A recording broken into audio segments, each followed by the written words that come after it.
The rain pelted against the window of our Boston apartment that afternoon, as if the heavens themselves were weeping for what was about to happen. I gently caressed my 8-month pregnant belly, feeling the movements of the life growing inside me, while watching Mark Richardson, heir to Richardson Tech, adjusting his Armani tie in front of the mirror. I met Mark 2 years ago when I was serving tables at a cafe near MIT. I was just Caitlin Evans, a waitress from Somerville struggling to pay bills, and he was the golden son of one of Massachusetts' wealthiest families. It felt like a fairy tale when he began courting me. Expensive dinners, luxurious gifts, and promises of a future together. My sister Lauren said I had won the lottery. "We need to talk," Mark said on that fateful afternoon, placing his laptop in his Italian leather briefcase. I smiled naively, thinking perhaps he was planning something for the baby.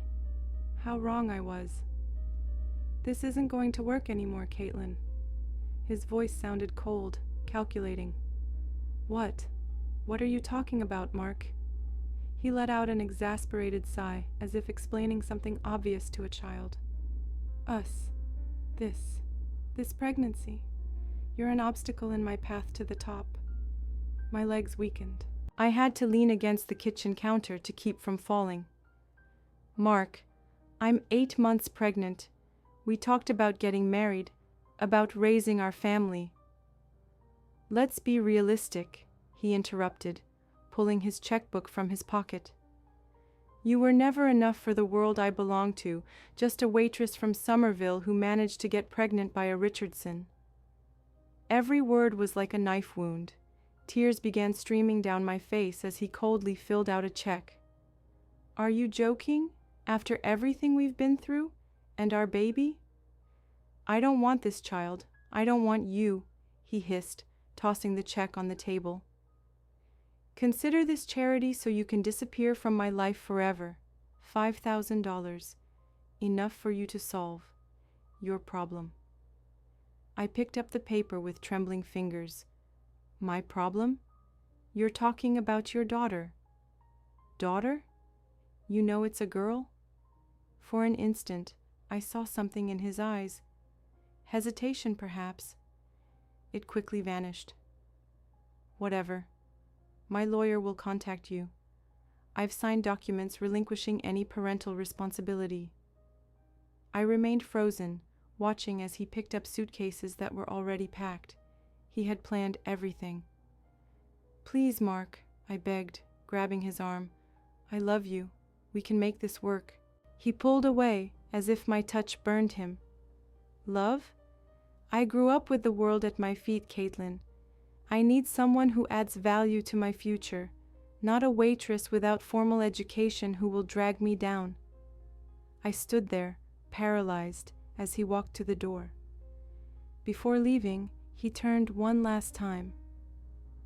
"Don't try to find me. My family has resources to make your life hell if you try to link this baby to the Richardson name." From our third-floor apartment window, I watched his Porsche speeding down Commonwealth Avenue, taking away all the future I had imagined. That night, when premature contractions began, I called a taxi to the hospital because I had no one to take me. My parents had passed away years before, and my sister Lauren was in California, always too busy with her career to care about my dramas. Amelia was born at 3:47 in the morning, small but strong, with intense green eyes like her father's. When the nurse asked for the father's name for the birth certificate, I answered firmly, "There is no father." The following months were a nightmare. I was evicted from the apartment Mark paid for. With a newborn, I could only afford a room in a rundown boarding house. The check money disappeared quickly between diapers, formula, and rent. During the day, I worked as a receptionist at a clinic. At night, after putting Amelia to sleep, I did freelance typing work. I slept about 4 hours a night. My fingers bled from typing so much, my eyes burned from exhaustion, but each of Amelia's toothless smiles gave me strength to continue. One day, when Amelia was 8 months old, I found Lauren at the boarding house door. She had finally decided to meet her niece. "My God, Kate, you're living in this hole?" Her look of pity mixed with judgment hit me hard. "I'm doing the best I can, Lauren." She shook her head. "I warned you about men like Mark. They don't marry girls like us." That night, after Lauren left promising to send money that never arrived, I looked at my daughter sleeping peacefully. Anger and determination grew inside me like a storm. "I'll show him, Amelia," I whispered, kissing her soft forehead. "I'll prove he was wrong about everything. About me. About us." That night of despair, with my newborn daughter in my arms, I couldn't have imagined that 15 years later I would be about to buy the company of the family that rejected me, with Mark Richardson begging for my attention. I whispered my promise to Amelia that night, but the morning brought the harsh reality crashing back. The tiny room we called home was freezing despite June's arrival. Boston's weather mocked my misery with unseasonable cold. "Shh, it's okay," I murmured, rocking Amelia at 2 a.m, her cries bouncing off the peeling walls. I pressed my hand against her mouth, terrified the landlord would hear. No babies was rule number 1, but Mrs. Peterson had taken pity on me. For an extra $50 a month I couldn't afford. I counted the coins scattered across my nightstand, arranging them into neat piles: quarters, dimes, nickels, $7.35. Not enough for both formula and diapers. My stomach growled, reminding me I hadn't eaten since yesterday morning. The choice was simple. Amelia would eat, I would not. The eviction notice arrived 3 days later, bright red letters screaming "Final Notice" across the envelope. 3 months behind. I'd begged Mrs. Peterson last week, promising payment soon. Her eyes had softened briefly before hardening again. "Business is business, Caitlin. I've got my own bills." I slipped the notice under my mattress and prepared for my shift at Brookline Medical Clinic. Dr. Haynes had hired me as a receptionist 6 weeks after Amelia's birth, the only place that would take me without recent experience. The pay was barely minimum wage, but it came with health insurance, a luxury I couldn't afford to lose. "Evans, what is that?"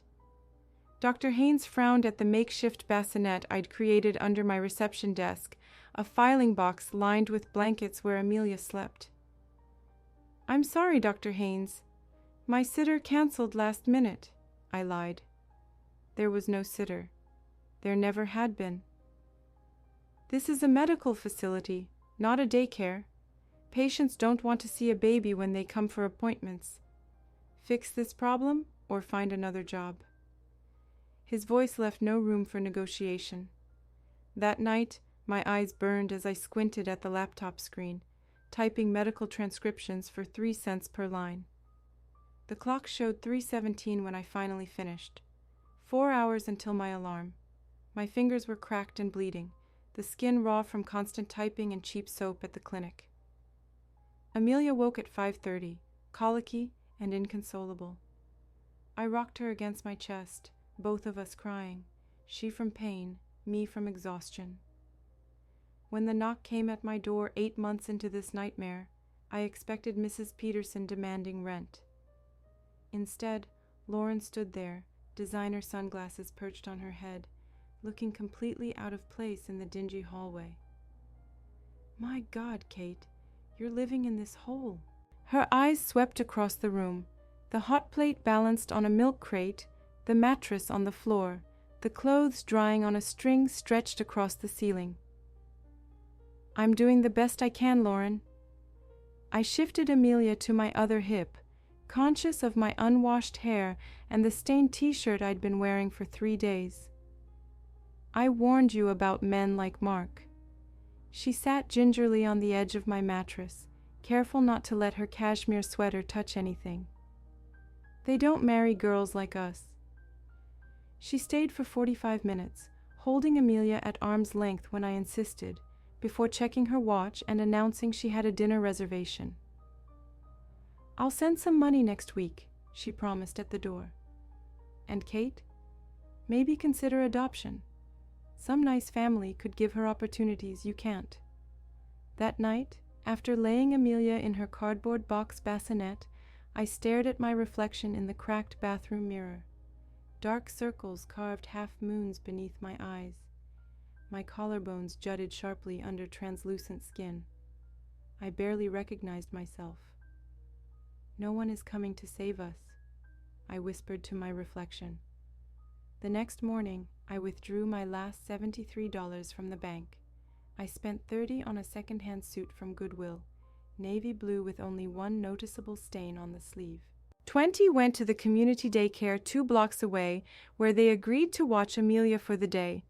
The remaining 23 I clutched in my pocket as I walked into Horizon MedTech, a small startup I'd read about in a discarded newspaper. "I'm here to see Dr. Eleanor Winters," I told the receptionist, trying to project confidence I didn't feel.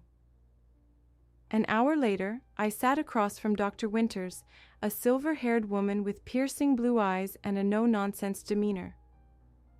"Your resume shows no experience in technology or business administration," she said, scanning my pathetic one-page document.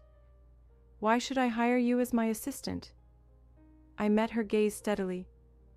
"Because I have hunger in my eyes, and hungry people work harder than anyone else." She studied me for a long moment before her face broke into a smile. "You're right about that." That night, I kissed sleeping Amelia's forehead, a new determination burning in my chest. "I'll show him my love. I'll prove he was wrong about everything. About me. About us." Dr. Winters couldn't know that the desperate woman with hunger in her eyes would transform her small startup into the tech giant that would one day acquire Richardson Tech, the company of the family that had treated me like disposable trash. Dr. Winters couldn't know that the desperate woman with hunger in her eyes would transform her small startup into the tech giant that would one day acquire Richardson Tech. But first, I needed to prove myself worthy of her unexpected trust. My first day at MedStart, I arrived an hour early, determined to master their computer system before anyone arrived. I memorized the office layout, located the supply closet, and programmed the coffee machine to start brewing at precisely 8:30, Dr. Winters' preferred time for her first cup.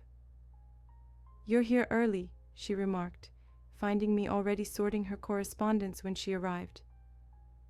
"I wanted to get a head start," I replied simply, handing her the steaming mug of coffee, black with 1 sugar, as I'd observed yesterday. During technical meetings that first week, I took meticulous notes, circling terms I didn't understand. During my 30-minute lunch breaks, I hunched over a medical dictionary borrowed from the clinic where I'd worked, determined to learn this new language. "Caitlin, it's 9 o'clock, Dr. Winters said one evening, startling me. I hadn't noticed everyone else had left hours ago. The workday ended at 5. I looked up from the investor reports I was organizing. "I know, Dr. Winters. I just wanted to finish this." She studied me thoughtfully. "You don't need to work overtime to impress me." "This isn't about impressing you," I admitted. "This is the only place where I've felt valued in years. I don't mind the extra hours." Saturdays became our unofficial workday. I'd bring Amelia, now 3, setting her up with crayons and paper in the empty conference room while I caught up on filing or prepared reports for Monday meetings. "Who's this little artist?" Dr. Winters asked one Saturday, finding Amelia surrounded by colorful drawings. "My daughter," I replied, tensing slightly. "The daycare is closed on weekends. I hope it's okay." "It's more than okay," she interrupted. "She has your eyes, and apparently your work ethic." She nodded toward Amelia's methodically organized drawings. At night, after tucking Amelia into bed in our small but clean apartment, a significant upgrade from the boarding house, I studied technical manuals borrowed from the public library. Often, I'd fall asleep with Amelia curled against me, a heavy medical engineering textbook balanced on my lap. 3 years into my time at MedStart, I noticed something troubling while reviewing prototype documentation for our cardiac monitoring device. The algorithm seemed flawed. It would miss certain arrhythmia patterns in patients with pacemakers. I hesitated to speak up, afraid of overstepping my role as administrative assistant.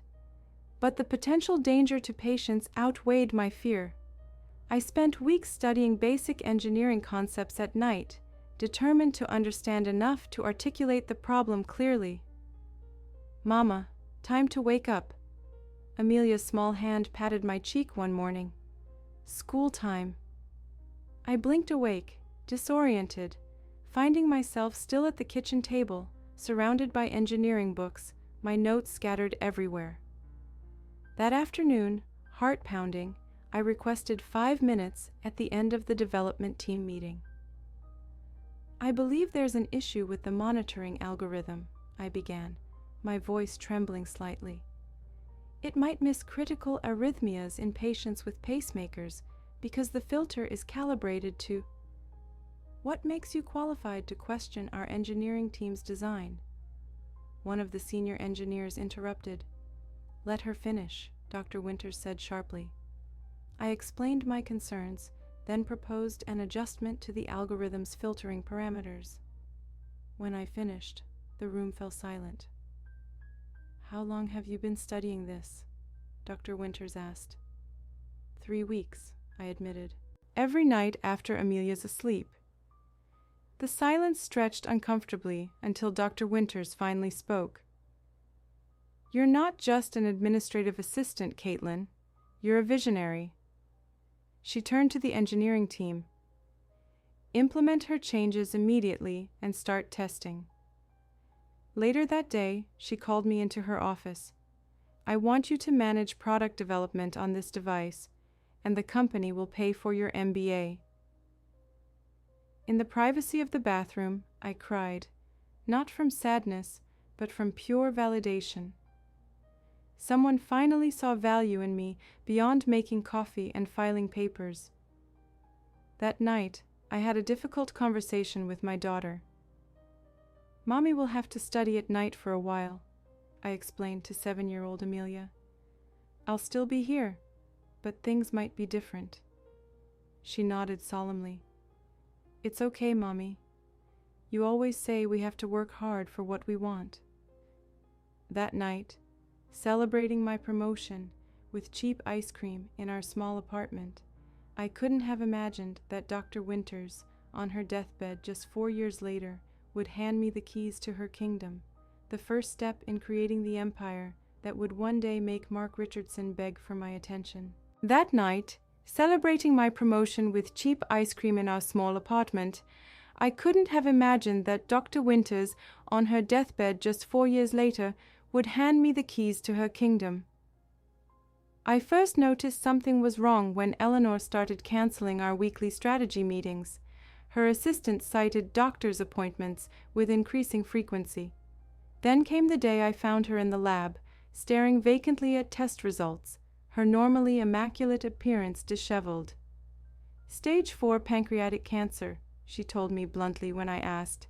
6 months if I'm lucky." In the weeks that followed, I became her shadow, accompanying her to chemotherapy sessions while still managing my product development responsibilities. We'd sit for hours in sterile hospital rooms, discussing business strategies as poison dripped into her veins. "The world of business is like that horrible boarding house where you lived," she told me one afternoon, her voice weak but her eyes sharp as ever. "Full of rats and cockroaches disguised as men in expensive suits." I laughed despite myself. "And how do I handle these vermin?" "The same way you've handled everything else, Caitlin, with intelligence and sheer bloody-minded determination." 3 months into her treatment, at 3 a.m, my phone rang. Eleanor's night nurse spoke urgently. "She's asking for you. I don't think she has much time." I shook my neighbor awake. Mrs. Abernathy had become a godsend, watching Amelia when emergencies arose. 20 minutes later, I rushed through hospital corridors, my heart pounding against my ribs. Eleanor lay diminished in her hospital bed, her once commanding presence reduced to a fragile collection of bones and translucent skin. Yet her eyes burned with familiar intensity. "There you are," she whispered, gesturing weakly for me to come closer. "I'm here," I assured her, taking her hand in mine. "I want you to take over the company," she said without preamble. I stared at her, certain I'd misheard. "Eleanor, I'm just your product manager. I haven't even finished my MBA." "Don't be obtuse," she snapped, a flash of her old self. "You're the only one with the vision and determination this company needs." "The board will never accept me. I'm 29, a single mother with no executive experience." Her paper-thin hand gripped mine with surprising strength. "Make them accept you. Prove them wrong, like you proved me wrong 4 years ago." 2 weeks later, I sat at the head of the conference table, facing 8 skeptical board members, all men, all at least 20 years my senior. Their expressions ranged from barely concealed disdain to outright hostility. "While we appreciate Dr. Winter's confidence in you," began Roger Thornhill, the board chairman, "we feel the company needs experienced leadership during this transition period." "She's just a single mother without executive experience," another board member commented, as if I weren't present. "We need someone serious at the helm." I gripped my pen tighter, Eleanor's words echoing in my mind. "Make them accept you. Prove them wrong." "Gentlemen," I said, my voice steadier than I felt, "I respect your concerns. Now, shall we discuss my plan to double our revenue in 18 months? Nights blurred together as I pored over financial spreadsheets, searching for a viable path forward for a company with dwindling resources and mounting debt. Often, Amelia would find me asleep among scattered documents, gently shaking me awake before school. "You saved us before, Mommy," she said one morning, her 7-year-old wisdom both startling and heartbreaking. "I know you'll save the company too." The breakthrough came at 4 a.m, 3 weeks into my contentious tenure as CEO. Remote patient monitoring, not hospital equipment, was healthcare's future. If we pivoted now, we could lead the emerging market rather than competing in an oversaturated one. That evening, I sat Amelia down for another difficult conversation. "I need to travel more," I explained, watching her face fall. "Sometimes we'll have to sacrifice time together to build something bigger." She hugged me tightly. "I understand, Mommy. Dr. Winters trusted you. We can't let her down." While preparing my bold presentation for the board, I couldn't imagine that in just 6 years, my little pivot would transform the company into a multi-billion-dollar med-tech giant, drawing back into my life people who had discarded me, including Mark Richardson. While preparing my bold presentation for the board, I stood before them with steady hands and fire in my eyes. My vision was clear, even if they couldn't see it yet. "The future isn't in hospital equipment," I declared, pointing to the projection behind me. "It's in remote patient monitoring. We'll be pioneers in this space." One of the investors scoffed, leaning back in his leather chair. "You have experience in this sector to make such an audacious claim?" I met his gaze without flinching. "I have experience rebuilding from nothing. This company won't be different." They voted 5-3 to approve my plan, not from faith in me, but desperation. The company had 8 months of runway left. What did they have to lose? For the next 6 months, I lived at the office. Our small team of 12 worked around the clock, developing prototypes for our remote cardiac monitoring system. I slept on the office couch most nights, calling Amelia before bedtime to listen to her stories about school. "When are you coming home, Mommy?" she'd ask, her voice small through the phone. "Soon, sweetheart. Just a few more days," I promised, week after week. Then came Amelia's school presentation. I marked it in red on my calendar, promised her I'd be there. The morning of, our lead developer discovered a critical flaw in the algorithm. The demonstration for Boston University Medical Center was the next day. We couldn't afford to lose this potential client.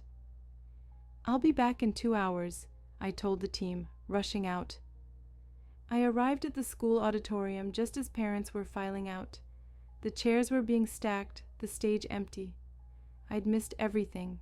Amelia sat alone on a bench outside, still wearing her project display board around her neck. The solar system, our cosmic neighborhood. "You promised you'd come," she whispered, tears streaming down her face. I dropped to my knees before her. "I'm so sorry, baby. There was an emergency at work." "There's always an emergency at work," she said, her 8-year-old face showing wisdom beyond her years. I pulled her into a tight embrace. "I'm building something important for us, Amelia. One day you'll understand." Her small arms wrapped around my neck. "I do understand, Mommy, but it still hurts." Those words haunted me as I returned to the office, working through the night to fix the algorithm. By morning, we had a functioning prototype. The demonstration was flawless. 2 weeks later, Dr. Thompson from Boston University Medical signed our first major contract, $1.2 million for 2 years of service. "This is groundbreaking technology," he said, signing the paperwork. I recognized him immediately, the physician who'd supervised the clinic where I'd once worked as a receptionist. "We've met before," I said, extending my hand. "I was a receptionist at Brookline Medical." He squinted, then his eyes widened. "Caitlin? The receptionist with the baby under the desk?" I smiled, savoring the moment. The very same. That evening, our small team celebrated with cheap champagne in plastic cups. Our marketing director raised her glass. "To Caitlin, who never gives up." "We should rename the company," suggested our lead developer. "Something that reflects our journey." "Resilience," I said softly. "Resilience Tech." The name stuck. Within months, we grew from 12 to 30 employees. Our technology expanded to 5 hospitals, then 15. Amelia, now 9, began asking questions about our devices. "How does it work, Mommy?" she asked one evening, carefully examining a prototype I'd brought home.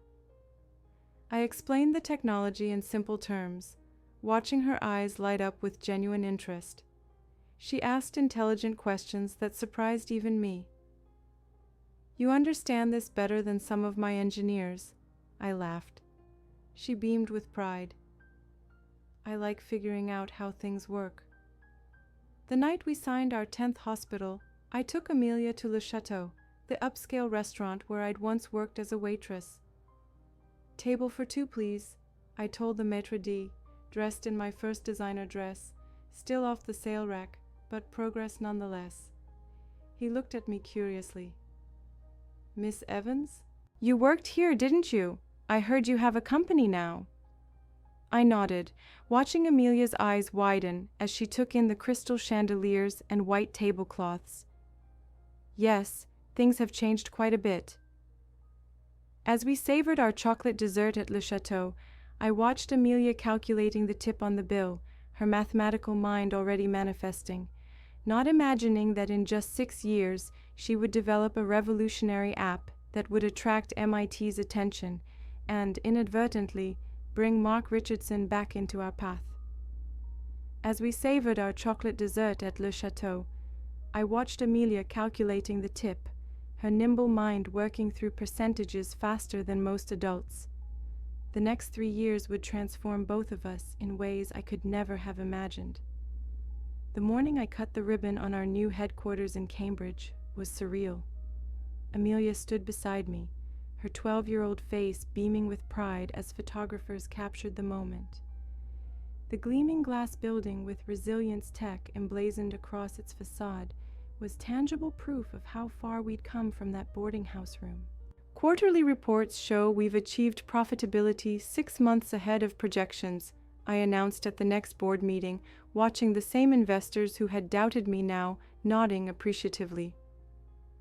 Our valuation has tripled since last assessment.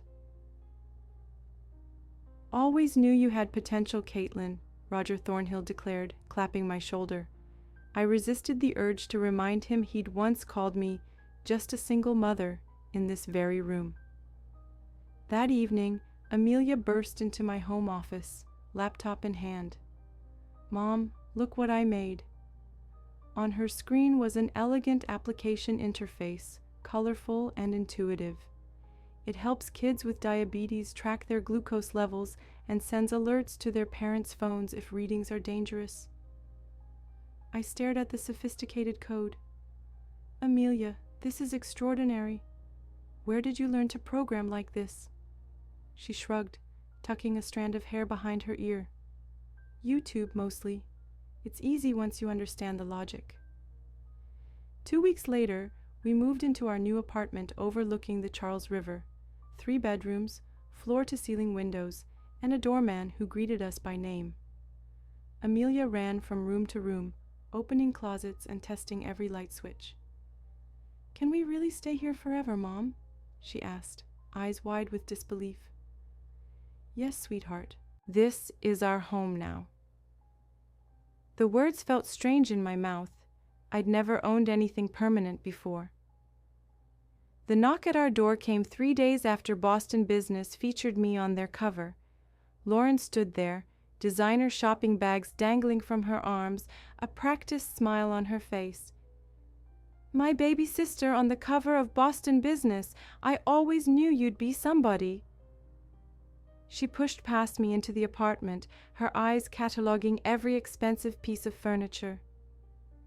What a pleasant surprise after, how long has it been? 5 years? 6? I kept my voice neutral while accepting her air kiss. Life's been crazy busy, she waved dismissively.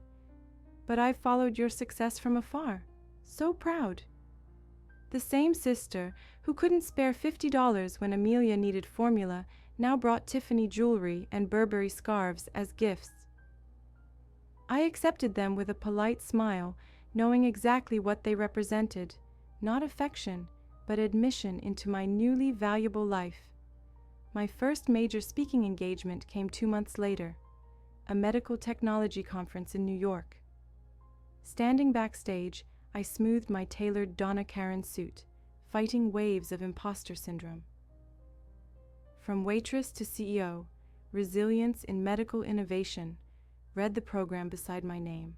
When I finished speaking, the audience rose in a standing ovation.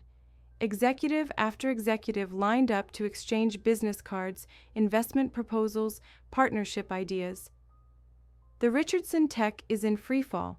I overheard 2 men discussing near the refreshment table. The son, Mark, doesn't have his father's vision. My heart raced at the name I hadn't heard spoken aloud in years. Mark Richardson is in charge now? I asked casually, joining their conversation. Vice President, the older executive explained. Married a Boston socialite, but they say the company's lost direction under his supervision. That night, flying back to Boston, I scrolled through a business magazine, stopping at an article featuring Richardson Tech's declining market share. There was Mark, older, his temples graying slightly, strain visible around his eyes despite the practiced smile, the golden heir now struggling to maintain his family's legacy. I pulled out my notebook, mapping a new strategic plan with a clear objective. Expansion to acquire struggling competitors.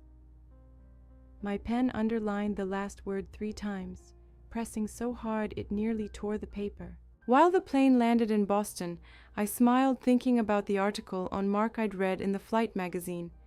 He looked older, tired, his family empire in decline, not knowing that in just 4 years we would be face to face again, but this time I would be the one with the power to destroy or save everything he valued. While the plane landed in Boston, my mind drifted to the magazine article, featuring Mark's tired face and failing empire. I couldn't help but smile, knowing the tables had finally turned. 4 years would transform that satisfaction into something far more powerful than I could imagine.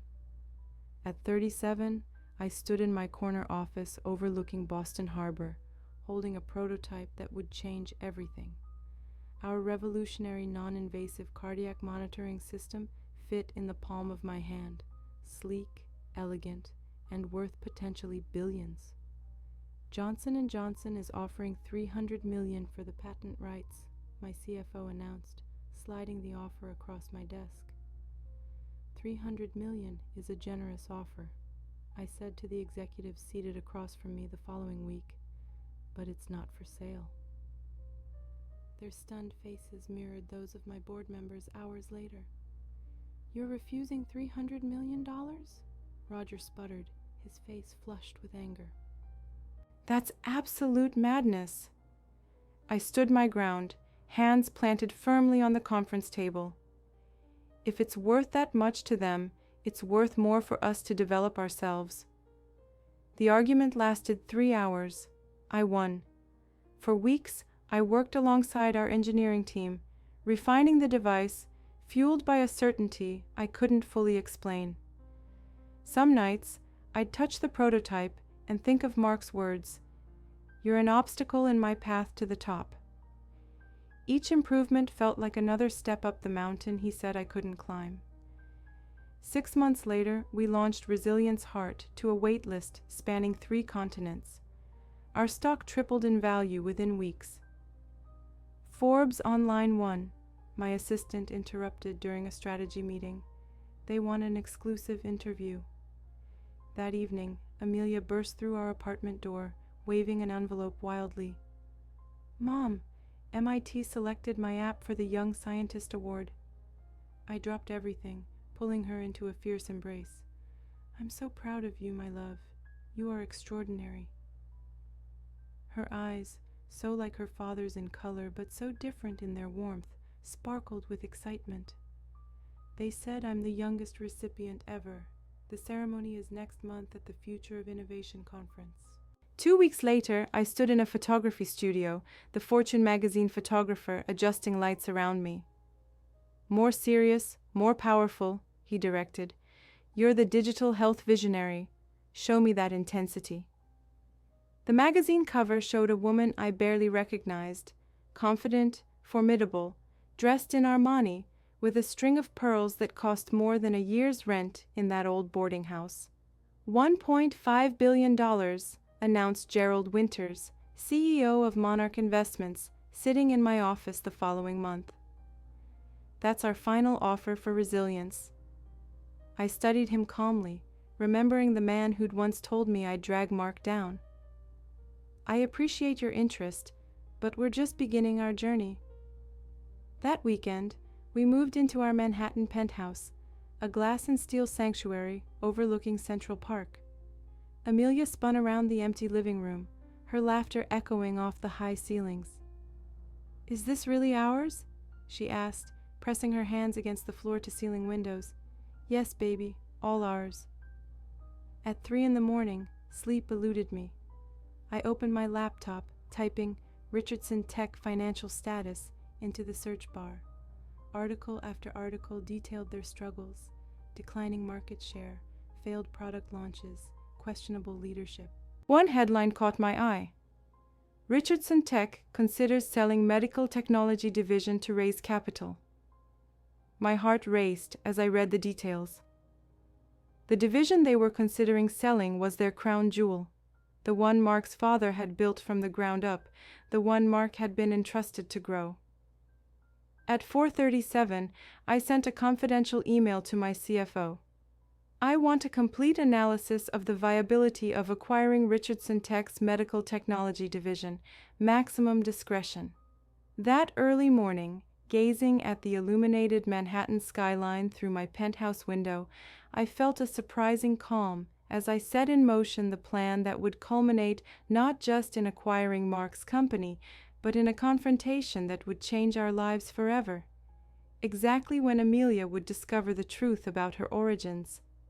That early morning, gazing at the illuminated Manhattan skyline, I felt a surprising calm as I set in motion the plan that would culminate in acquiring Mark's company. It was justice, not revenge, that guided my hand as I closed my laptop and finally drifted to sleep. The next morning, I summoned my acquisition team to Resilience's War Room, a sleek conference space with views of Central Park. I want the medical division of Richardson Tech. All of it, I announced, watching their expressions shift from surprise to intrigue. My CFO, David Chen, leaned forward. Why specifically Richardson? There are more profitable companies available in the same market segment. I maintained my composure, though my heart raced at the question. Let's just say I have both strategic and personal reasons for this choice. The team exchanged glances but knew better than to press further.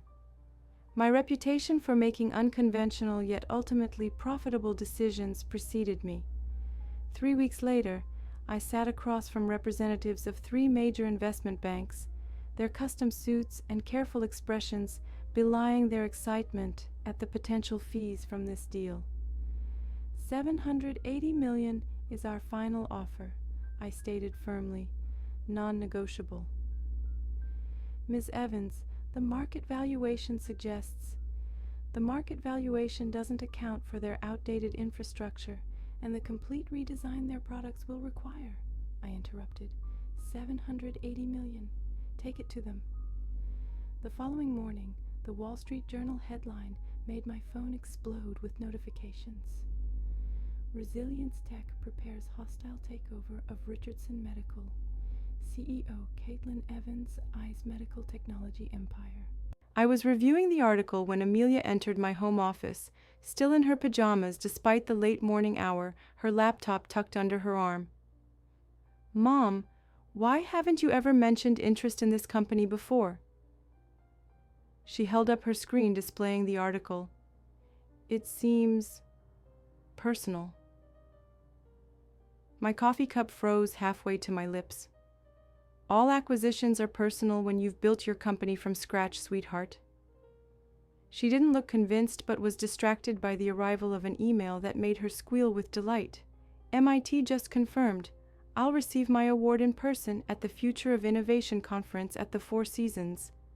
That's wonderful, honey, I replied, genuinely proud despite the sudden knot in my stomach. I opened the conference agenda on my phone, scrolling through the speakers list until I found what I feared. Mark Richardson, VP, Richardson Tech. My face must have betrayed me because Amelia stopped her celebration. Mom, are you okay? You look like you've seen a ghost. Just surprised by some news, I managed, forcing a smile. Nothing important. That afternoon, my personal stylist arrived with selections for the conference. I need something powerful but elegant, I instructed, examining the options. Something that makes an unforgettable impression. I selected a deep burgundy Versace, the fabric draping perfectly across my shoulders that once carried the weight of abandonment, but now bore the mantle of success with ease. Will Mr. Evans be accompanying you? The stylist asked innocently. There is no Mr. Evans, I replied, the same answer I'd given 15 years ago in that hospital room. There never was. My assistant called as the stylist was leaving. The press is going crazy. Everyone wants to know why Resilience is specifically targeting Richardson. Let them speculate, I replied. It makes for better headlines. That night, I stood before my bedroom mirror, studying my reflection. The frightened, pregnant waitress was gone. In her place stood a woman who had built an empire from nothing but determination and spite. 15 years, I whispered to my reflection. Finally, the moment has arrived. Amelia appeared in the doorway, already in her pajamas. You seem nervous, Mom. It's just another corporate event, right? I turned to face my daughter, this extraordinary girl who carried her father's eyes but my resilience. If only she knew how tomorrow night would change everything. Just another event, I echoed, brushing her hair from her face. Nothing to worry about. While applying my Chanel red lipstick, mentally rehearsing every word I would say to Mark Richardson, I couldn't imagine that fate had prepared a much more dramatic script than any confrontation I could have planned, one in which Amelia, not I, would play the decisive role. While applying my Chanel red lipstick, I rehearsed every word I would say to Mark Richardson. 15 years of imagined confrontations, and tonight it would finally happen. The Four Seasons ballroom glittered with soft lights and murmured conversations as Amelia and I entered. My Versace dress commanded attention, deep burgundy fabric draping perfectly over the body that once wore second-hand clothes from Goodwill. Ms. Evans, your acquisition of Richardson's technology division is tonight's hot topic, said the Morgan Health CEO, extending her hand. We prefer to call it strategic integration, not acquisition, I replied with a calculated smile. Sounds less predatory. Polite laughter rippled through the growing circle around me. Senator Hawkins approached to offer congratulations, followed by New York's governor.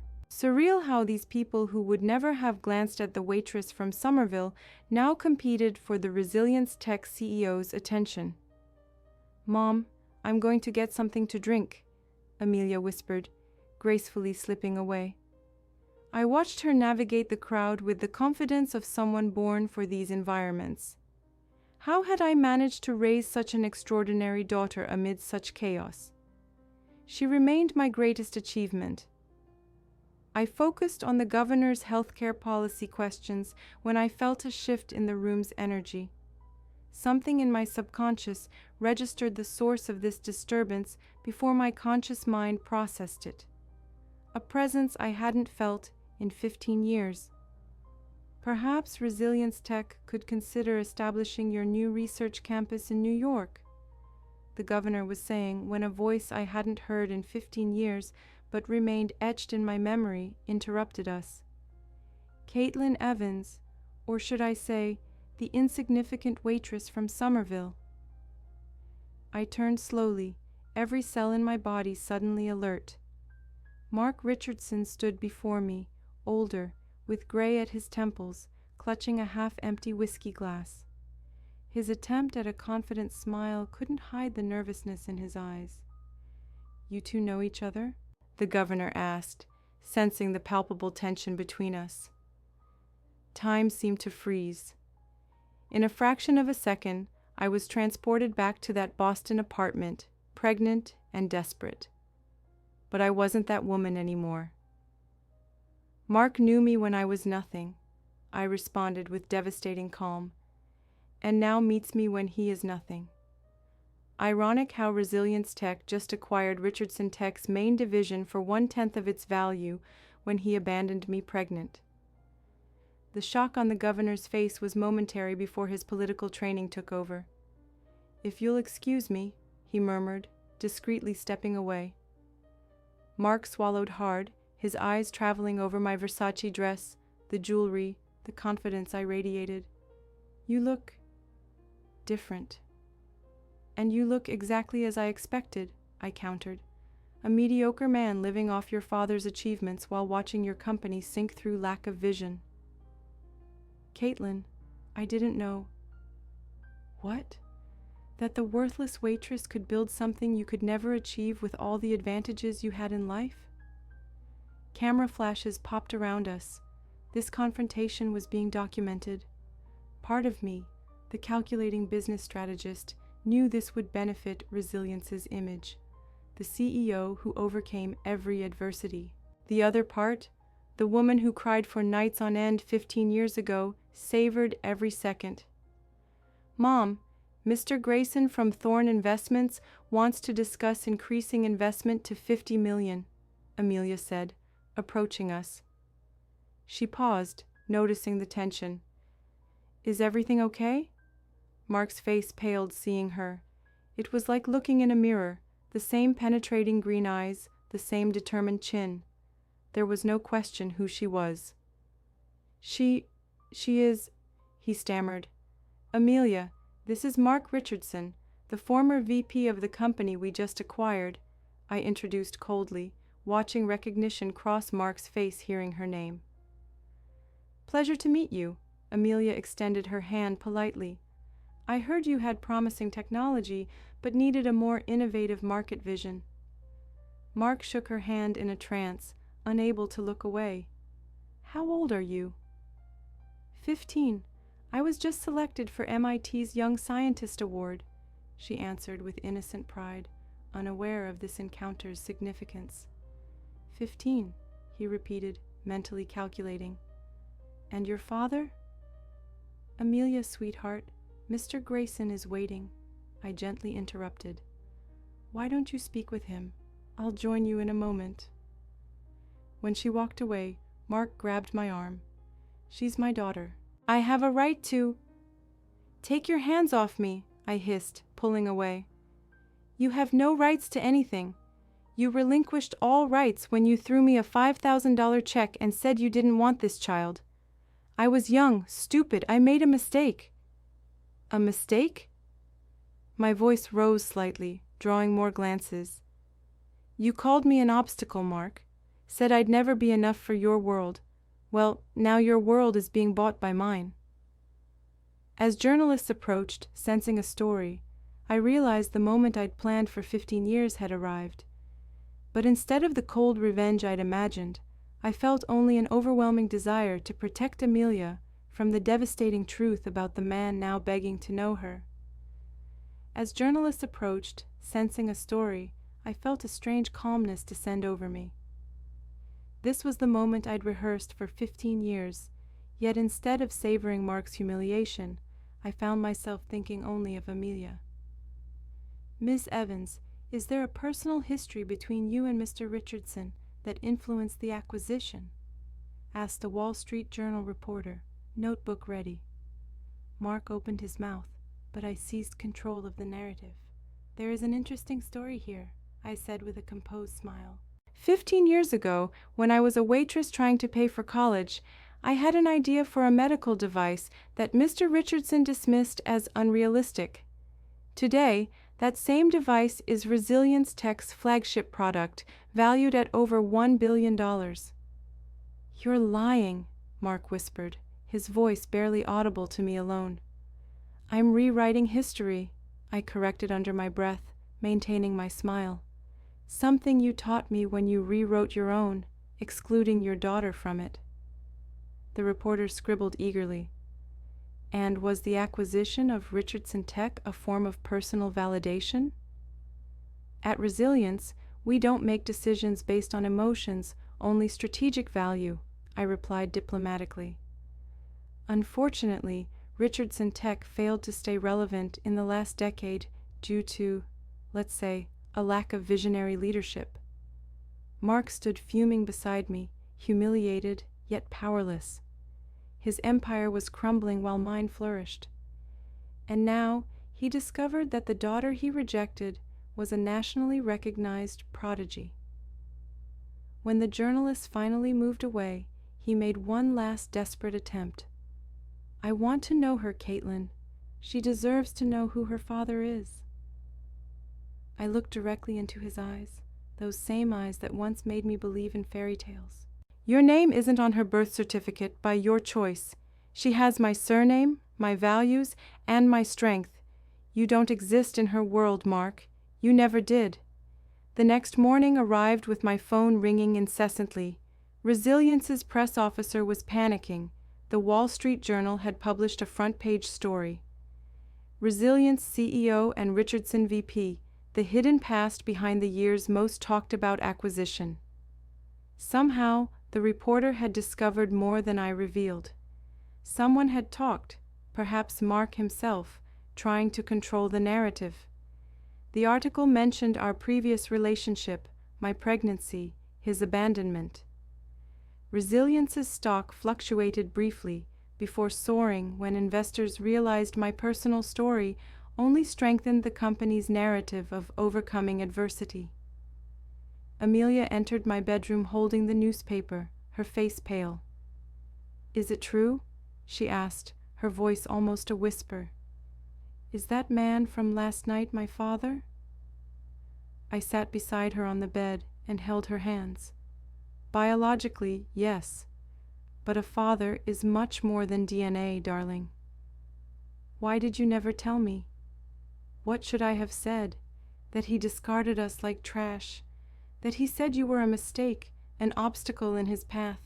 Tears streamed down her face, but I also saw strength in her eyes, the same strength that kept me standing all these years. "All this time, I imagined he had died, or simply didn't know about me," she said. "But he chose not to be part of my life." "Yes, he chose, and I chose that we would be extraordinary even without him." She hugged me tightly. "Thank you for never giving up on us, Mom." My phone rang again. Lauren. After years criticizing my choices, she wouldn't stop calling since the news broke. 3 days later, Mark appeared at my office reception unscheduled. "I need 5 minutes," he begged my receptionist. I decided to grant him this time, not for him, but to definitively close this chapter. When he entered my office, he seemed a shadow of the arrogant man from before.